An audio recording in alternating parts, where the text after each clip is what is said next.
Eu falei com vocês na semana passada, lá na aula prática ainda, quando a gente ainda estava com a sorte de ter aula prática, né? Infelizmente as pessoas não sabem se cuidar, o poder público não garante fiscalização para ver se as pessoas estão se cuidando ou não, e depois todo mundo é punido, né? Por causa disso. Mas eu pedi para vocês fazerem uma pesquisa simples sobre o que era jogo e quais as características do jogo. O que vocês encontraram?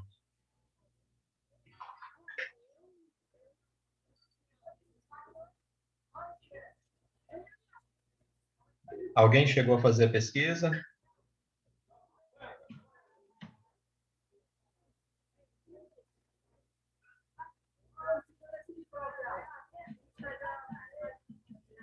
Alguém?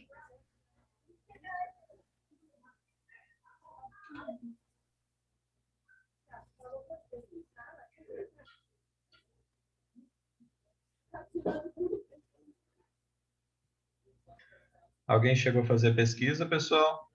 Se não, tudo bem. Não era obrigatório para hoje. Ah, não deu tempo, né? Hoje é segunda-feira só. É por isso. Bom, então a gente vai pensar um pouquinho sobre o que é o jogo e quais são as características do jogo, tá? Também preparei uma apresentação para a aula de hoje, só para orientar um pouco o nosso pensamento aqui. E pensando nisso, a internet às vezes fica um pouco instável, e aí eu vou tentar agilizar o máximo possível nessa aula, que é uma aula só, para a gente poder não ficar dependendo às vezes dela aqui. Bom, hoje a ideia então é nós abordarmos um jogo cuja finalidade ou natureza é de diversão e entretenimento. Ok. Então, Bárbara fez. Ó. Então, o jogo é uma atividade que tem como dimensão a diversão e o entretenimento. Ok, dá para a gente associar isso um pouco à ideia do prazer, né? Alguém, alguma outra pessoa chegou a fazer a pesquisa? Marlon?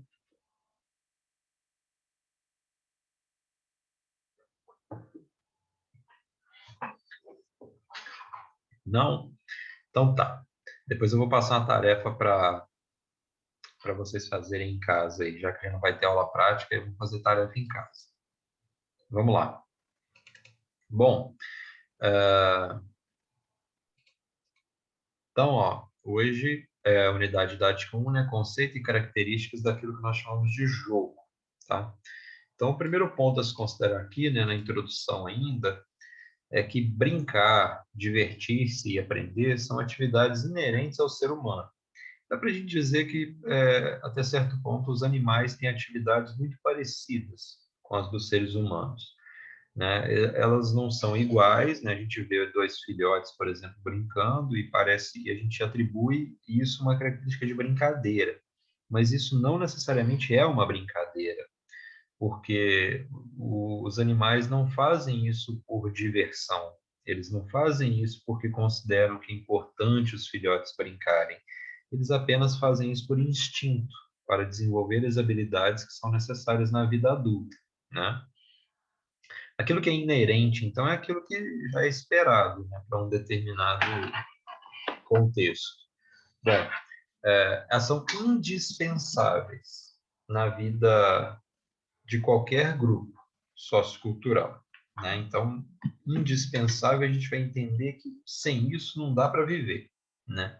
Sem sem essas atividades de brincar, de se divertir e aprender. Né? Outra característica é que a simplicidade da ação de jogar ou de brincar, ela é absolutamente universal. Então, em qualquer lugar do mundo, nós vamos ter atividades igualmente caracterizadas como brincar e jogar, né? Essa atividade ela também é plural, ou seja, tem muitas formas de fazer. E ela é heterogênea, então ela não tem as mesmas características nos mesmos lugares. Ela é flexível e ela é tão ambivalente quanto necessária. A ambivalência aqui vem com aquilo que tem mais de um sentido, né? Que às vezes podem ser até mesmo sentidos opostos, tá? Então, isso aqui é só para introduzir, né? E aí, associada à ideia de jogo, de brincadeira, normalmente nós vemos essas três palavras aqui muito associadas, tá? Jogo, lúdico e brincadeira. Né? Mas o que que é um, o que que é o outro, né? Nessa aula de hoje, a ideia não é tanto ficar diferenciando eles, né? Mas é pensar nas características que compõem aquilo que nós chamamos de jogo, de lúdico e de brincadeira. Então, no primeiro ponto, né, essas atividades, né, que estão aí caracterizadas como jogo, lúdico, brincadeira, elas se organizam como atividade simples, né, atividade humana simples, de baixa complexidade, claro que por isso é que é simples, como comer e dormir. Então, do mesmo jeito que o ser humano come e dorme, ele também brinca, joga e se diverte. O segundo ponto é que essa ideia de jogo, de brincadeira, indica constante movimento, né? Então, não são coisas paradas. E também crescimento, né? Essas coisas elas vão crescendo com o passar do tempo. Os jogos têm particularidades estéticas e grande capacidade motivacional. Essa ideia do apelo estético, né, que é como característica do jogo, tem a ver com certa beleza, né, que está envolvida ali pelo ato de brincar. Então, seria semelhante assim, se nós fizéssemos um recorte, se nós olhássemos crianças brincando de bolinha de gude ou de bonecas, há uma beleza nesse gesto. Então, essas atividades têm um valor estético, né? E essa capacidade motivacional, vamos entender ela como a capacidade de prender o indivíduo que dela está participando, né? Então, como características gerais, nós poderíamos colocar, né, a combinação de regras, aceitação das regras e valorização do prazer da participação, como características do jogo lúdico e brincadeira. O lúdico, as atividades lúdicas, né, elas são muito associadas àquilo que gera prazer. Só que a gente vai tomar só um pouquinho de cuidado com isso, porque nem tudo que gera prazer é lúdico, né? Então, nós podemos, assim, a ingestão de bebida alcoólica, a ingestão de drogas, por exemplo, pode ser extremamente prazeroso, mas isso não tem nada a ver com lúdico, tá? O lúdico vem como um valor humano, que agrega valor às atividades, né? Então, automaticamente, ele não pode ser destrutivo, vamos pensar assim. Então, continuando assim, né? Jogo lúdico, brincadeira, né? A ideia de lúdico vem do latim, né? Da ideia de ludus, né? Que abrange os jogos infantis, a recreação, as competições, as representações litúrgicas, né? E teatrais, como representação litúrgica e teatral que a gente pode entender o faz de conta, e também os jogos de azar, ou como alguns queiram, né? Os jogos de sorte ou jogos de tabuleiro, da maneira como são entendidos hoje. Então, a ideia do lúdico vem lá do latim, então já é uma coisa muito antiga, né? O Piaget, o Jean Piaget, o psicólogo famoso, né, do desenvolvimento infantil, ele coloca que no contexto do pensamento infantil, o jogo tem algumas características importantes, né? E eu queria que vocês lembrassem muito bem, opa, perdão, dessa primeira aqui, ó. O jogo tem finalidade em si mesmo. O que vocês entendem por esta afirmação? O jogo tem finalidade em si mesmo.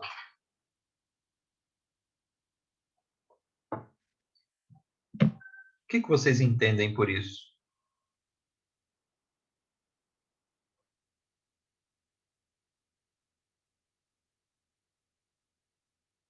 Quando uma atividade tem fim em si mesma, o que isso significa?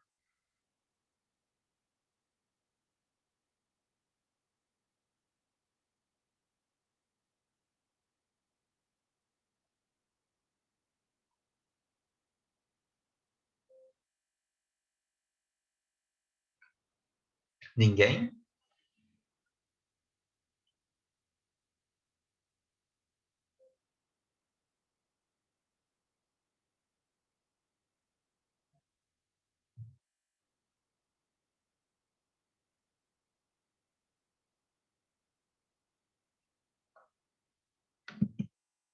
Ninguém, pessoal?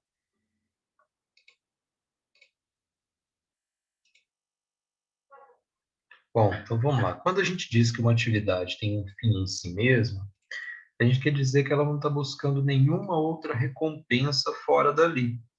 Então, por exemplo, se nós vamos fazer uma caminhada, aí a gente diz que essa caminhada tem um fim em si mesma, quer dizer que a gente não está buscando nenhuma recompensa naquela caminhada.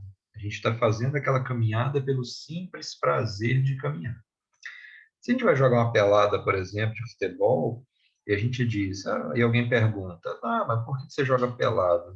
A gente vai dizer, não, a atividade tem um fim nela mesma, né? E quer dizer que a gente joga queimada, joga pelada, porque a pelada é boa de se jogar. Eu não estou buscando uma recompensa. Eu vou jogar essa pelada aqui para conseguir aquela outra recompensa. É diferente, por exemplo, quando alguém diz, né, você está caminhando? Por que você está caminhando? Eu estou caminhando porque eu quero emagrecer. Estou caminhando porque eu quero ter uma saúde melhor. Então, nesse sentido, as atividades, elas viram só um meio para se obter o que se quer, né? Então, o jogo, ele é também uma atividade espontânea, que a pessoa faz porque ela quer, né? É espontânea, voluntária. O jogo proporciona prazer, então tem que ser divertido, né? O jogo é livre de conflito. Não quer dizer que não possam existir divergências, porque a gente vai combinar as regras. Então, na hora de combinar as regras, é preciso haver consenso, né? Então, o jogo ele não existe para haver conflito. O jogo proporciona motivação intensa. Então, essas características aqui foram elencadas pelo Jean Piaget, né? O que me chama muita atenção nela é essa questão de que o jogo tem uma finalidade em si mesma e isso tem uma razão de ser, né? Na nossa próxima aula de semana que vem, a gente vai ver como que o jogo tem sido utilizado na educação. E a gente vai lembrar dessas características aqui que o Jean Piaget elencou. Será que a maneira como o jogo tem sido utilizado na educação é, estão de acordo com as características de jogo que o Jean Piaget colocou? Ou será que a educação está utilizando isso de maneira meio diferente, né? Vamos ver isso na semana que vem, né? Continuando aqui, né, jogo, lúdico e brincadeira, o brincar, nesse sentido, ele vai incluir uma multiplicidade de fenômenos. Então, tem tanta coisa dentro desse universo do brincar que é até difícil, se a gente for criar uma lista, a gente vai se perder na lista. Ele pode ser objeto de estudo de diferentes pontos de vista. Então, a psicologia vai se interessar, a educação física vai se interessar, a história vai se interessar, né? E o significado dele não é muito preciso, porque imagina, se tem tanta coisa nessa lista do brincar, aí como é que a gente vai atribuir um significado só, né? Nesse sentido, considerando então a polissemia em torno do conceito de ludicidade, é possível destacar as suas interfaces mais comuns, né? Então, a ludicidade se manifesta na forma de jogo, de brincadeira, né? Além da recreação, além do lazer, que são os contextos onde nós utilizamos isso. A ideia de polissemia, eu botei um lembretezinho aqui embaixo, é um conceito, né, da área de linguística com origem no grego, polissemos, né, que significa algo que tem muitos significados. Né? Uma palavra polissêmica é uma palavra que reúne vários significados. Então, o brincar é uma palavra polissêmica, né? Ela tem muitos significados. Continuando aqui, a primeira referência que eu usei com vocês foi do Piaget e agora uma do Vygotsky, né, que é um cara muito importante na psicologia e principalmente pelo uso que se fez do Vygotsky na educação, né, porque ele escreveu algumas coisas explicando que a partir da brincadeira das crianças elas aprendem, né, e aí isso acabou se tornando muito importante, porque imagina, se a gente pode organizar espaços de brincadeira e as crianças aprenderem a partir disso, vai ser muito melhor. Só que o Vygotsky, ele divergia um pouquinho do Piaget. Então, olha o que ele vai fazer. Ele tenta ampliar um pouco a visão do Piaget, né? Que para o Piaget, o jogo era o desejo satisfeito, ou seja, as crianças brincavam porque estavam bem, estavam tranquilas. E o Vygotsky não entende bem assim. Para ele, a criança brinca porque ela manifesta desejos insatisfeitos com a realidade, né? E que vão se tornar afetos para essa criança, vão se tornar questões afetivas para ela. Para ele, então, a brincadeira ela apresenta como característica o envolvimento em uma situação imaginária, que é criada pela própria criança. Ou seja, o brincar da criança é a imaginação transformada em ação. Vamos entender um pouquinho mais sobre esse desejo insatisfeito, né, para ficar bem claro. Para o Vygotsky, a criança ela brinca buscando referências no mundo adulto. Então, por exemplo, quando uma menina brinca de casinha, ela pega as referências do mundo adulto, traz para o mundinho dela e tenta deixar do jeito dela. Assim, quando ela deixa do jeito dela, é que ela está manifestando esses desejos insatisfeitos. Ela está manifestando aquilo que ela gostaria que fosse diferente. Então, ela está deixando do jeito dela. Então, o brincar para crianças, segundo Vygotsky, é uma forma de deixar a realidade do jeito dela. Então, quando a gente diz que uma criança precisa brincar, né, que as crianças hoje brincam pouco, uma das referências que a gente vai utilizar para isso é do Vygotsky, porque se o brincar é a maneira pela qual as crianças se apropriam da realidade e vão dando o jeito delas para as coisas, como é que uma criança vai aprender a fazer isso se ela não brinca, se ela não exercita essa habilidade? Né? Então, as crianças precisariam brincar ainda mais, para que elas também aprendessem ainda mais a como transformar a realidade da sua própria visão para o mundo. Continuando.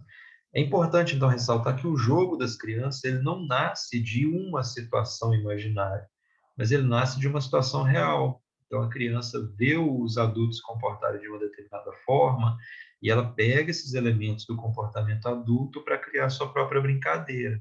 O menino, quando brinca de mecânico e querer desmontar o carrinho, ele está imitando o mundo adulto. Só que ele está imitando o mundo adulto e dando nessa brincadeira as características dele. É a impossibilidade de realização de uma ação que leva a criança a buscar, na imaginação, uma solução transitória. Então, imagina, por exemplo, que uma criança ela gostaria que coisas existissem no mundo. Mas quando essas coisas não existem no mundo, ela não dá conta de fazer as coisas do jeito que elas estão, do jeito que elas estão, então ela cria um mundo imaginário onde tudo isso é possível. Então, nesse mundo imaginário, nesse faz de conta, ela pode ser o Neymar, né, ser o menino. E no mundo imaginário, a menina pode ser o Neymar também, se ela quiser, mas normalmente ela vai querer ser a Rapunzel, né? Ela pode ser a Marta, se ela quiser, ou ela pode ser um cantor ou cantora famosa, né? Ela pode fazer de conta que a realidade é do jeito que ela quer. Então, olha que baita exercício que elas estão fazendo. Por isso que essa é a manifestação dos desejos insatisfeitos. Ou seja, na brincadeira ela manifesta o jeito como ela gostaria que a realidade fosse. Na brincadeira, o que a criança realiza é sempre próximo do que é considerado real, mas não é o real, né? Eu brinco muito com minha filha de 4 anos e meio, então ela tem sempre a expressão fingindo que você era fulana de tal, fingindo que a gente saiu para fazer isso, fingindo que a gente saiu para fazer aquilo. Por quê? A gente não vai sair de verdade para poder fazer. Então, na brincadeira, nós podemos fingir. Nós podemos na brincadeira fingir que ela é minha mãe, né? O que na realidade não aconteceria, porque ela não daria conta de ser. Então, partindo desse pressuposto, quando a criança consegue compreender seu próprio universo, ela passa a ter condições de contribuir para a melhoria dele. Então, vejam que exercício importante que é. Então, a criança que não brinca, ela também não exercita muito como é que ela gostaria que esse universo fosse. Ela não exercita muito a sua visão de mundo. Ela não exercita muito qual a sua contribuição para que esse mundo fosse um mundo mais legal. Às vezes, soluções são muito simplórias, mas às vezes o olhar da criança também pode guardar contribuições muito profundas sobre como o nosso mundo deveria ser diferente. Né? Então, é preciso ouvir mais essas crianças também. O brincar é a maneira delas de se apropriar do mundo. Quando eu falo brincar aqui, o geral, né? O brincar, jogar, a ludicidade em si. Continuando, então, nessa questão das referências, né? Na ação da criança, né, a gente vai notar que ela consegue generalizar várias atitudes, né? Ela, ao brincar, a criança capta, né, o que seriam as características mais marcantes das pessoas de sua convivência e vai transferir isso para uma situação vivida. Eu queria que vocês observassem, em algum momento, pessoal, se vocês verem crianças imitando os adultos, quais são os aspectos do comportamento adulto que elas levam para a brincadeira? Pode ser que sejam aqueles traços que estão mais em evidência, pode ter sido aquele momento em que a mãe e o pai foram muito duros com ela, às vezes foram, né, quase agressivo com ela, e é isso que ela vai levar para a brincadeira. Então, na brincadeira, pode ser que ela vai tentar reproduzir um pouco disso, ou pode ser que ela vai agir de uma outra maneira, porque aqueles traços dos adultos incomodam e ela não quer levar isso para lá, porque no mundo ideal dela isso não deveria existir, né? Portanto, né, a brincadeira é um meio natural para a criança desenvolver certos comportamentos morais, o que pode e o que não pode. É na atividade lúdica, né, jogo, brincadeira, que ela vai encontrar, então, uma considerável quantidade de normas, né, e que não foram estabelecidas pelos adultos, né, foram estabelecidas por ela. Então, é como se ela estivesse tentando montar o seu mundinho também, para dizer que nesse mundo o que pode, nesse mundo o que não pode, nesse mundo, e ela vai fazendo esse exercício. Ela vai acertar sempre? Esse mundo criado por ela vai ser um mundo lindo, maravilhoso, que não tem problemas? Não. Pode ser talvez que esse mundo que ela cria ali no Faz de Conta também seja um mundo estranho. Pode ser que esse mundo também tenha conflitos. E no momento que a gente conversa com essa criança, que a gente brinca junto, a gente vai poder então balancear qual é o ponto de vista da criança desse mundo, qual é o ponto de vista do nosso mundo. Nós podemos ajudar essa criança a exercitar esse pensamento com a nossa contribuição, né?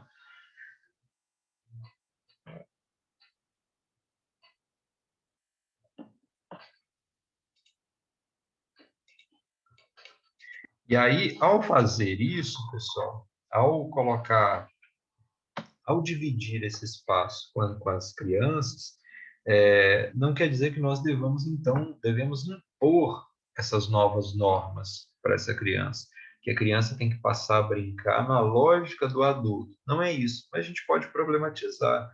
Então, se dois personagens discutiram e um agrediu o outro, eu falo assim, mas você acha legal que uma pessoa possa agredir a outra, né? Você acha legal que um adulto possa agredir uma criança? E o que será que essa criança, como é que essa criança vai se posicionar a respeito? Né? Como é que a gente faz, então, quando uma criança desobedece os pais? Que tipo de contribuição essa criança vai estar trazendo para esse tipo de brincadeira? Então, nessas referências, tanto do Vygotsky quanto do Piaget, a gente consegue identificar a importância que o brincar pode assumir no universo infantil, no universo do adulto, né? E aqui a gente vai tentar fugir um pouco daquela ideia de que o brincar tem que servir para alguma coisa, né? Como eu vinha falando com vocês a respeito da escola, a escola tem se utilizado do brincar no sentido de jogos para aprender matemática, jogos para aprender português, jogos para desenvolver habilidade motora, jogos para desenvolver alguma outra coisa. E aí, quando eu estava consultando um material para essa aula de vocês, eu me surpreendi um pouco, porque o próprio material se contradiz. Eu vou compartilhar com vocês, para vocês não acharem que eu estou exagerando. Vamos considerar, então, aquela frase do Piaget lá atrás, ó. Essa aqui, ó. O jogo tem finalidade em si mesmo. Então, a criança brinca porque é importante brincar, certo? Aí depois, quando a gente vai lá no final do material, né, esse é um material legal até, mas tem algumas incoerências nele. Quando a gente vai lá no material, olha o título, ó, Contribuições da brincadeira para o desenvolvimento motor da criança.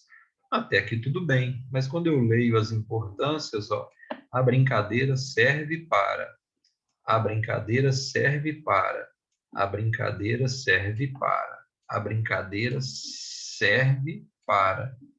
A brincadeira serve para. Mas a brincadeira não tinha um fim nela mesma? Então, por que que aqui vieram dar tantas utilidades para a brincadeira?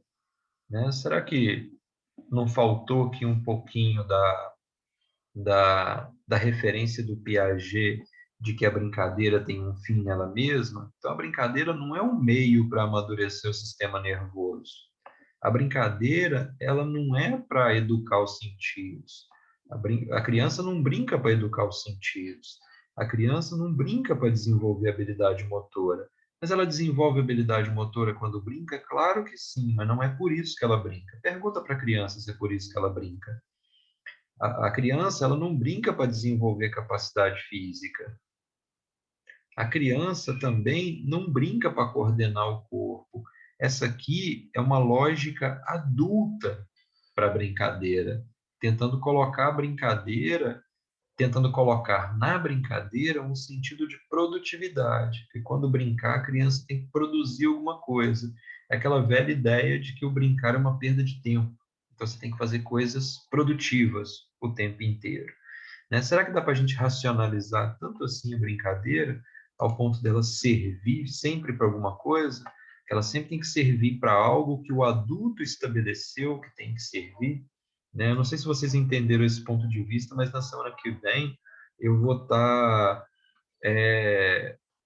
conversando um pouco mais com vocês sobre isso. Pessoal, sobre esse conteúdo aí, vocês ficaram com alguma dúvida? Eu resolvi trazer pouca coisa hoje mesmo, não quis trazer muito não. Já tinha referência do Piaget, já tinha referência do Vygotsky, né? Tem algum ponto ali que vocês acharam meio estranho, que vocês acham que precisa explicar melhor? Fala para mim.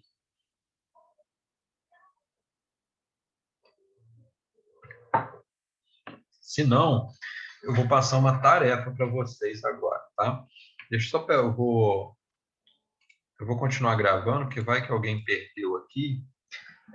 Tem um documentário que eu quero trabalhar com ele com vocês. Esse documentário se chama Tarja Branca, a Revolução que Faltava. E aí ele aborda muito bem o sentido do brincar, né? De como que o brincar ele como que o brincar assume características importantes na vida e no desenvolvimento do ser humano, até a gente chegar ao ponto, então, de contribuir para a formação do adulto também. Né? E aí tem diversos adultos relatando um pouco assim, de como que o brincar foi importante na vida deles. E aí, pensando nisso, então, eu vou copiar o link, vou colocar no chat aí para vocês, e aí, ao copiar esse link aí, na semana que vem a gente vai discutir um pouco, né, daqui na semana que vem, não, na verdade, daqui 15 dias a gente vai discutir um pouquinho sobre, né, o lugar do brincar na formação do ser humano. E aí seria muito importante que vocês tivessem, que vocês assistissem esse documentário. Só pegar aqui um lugar que ele vai estar disponível aqui para assistir ou para baixar. A máquina da sociedade. E que esteja gratuito, né? Às vezes muda, eu mesmo baixei no lugar e às vezes em outro lugar eu não consigo encontrá-lo para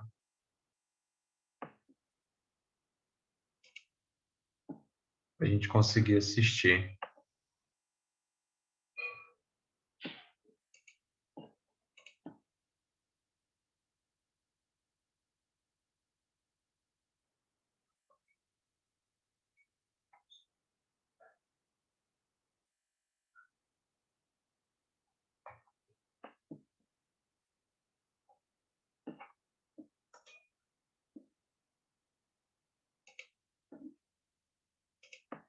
Eu vou colocar o link para vocês, depois se vocês não conseguirem encontrar ou tiverem algum problema para assistir, eu quero que vocês entrem em contato comigo para eu poder disponibilizar ele para vocês. Então, o nome do documentário é Tarja Branca, a Revolução que Faltava. Esse documentário ele é um pouquinho longo, um pouquinho mais de 2 horas, mas aí não precisa assistir tudo de uma vez. É por isso que eu vou dar 15 dias para vocês estarem fazendo isso. Então tem até o dia 29 para vocês assistirem para a gente poder estar discutindo ele aqui. Tá bom, pessoal? E na semana que vem, então, a gente vai discutir a ideia do jogo e do lúdico na educação.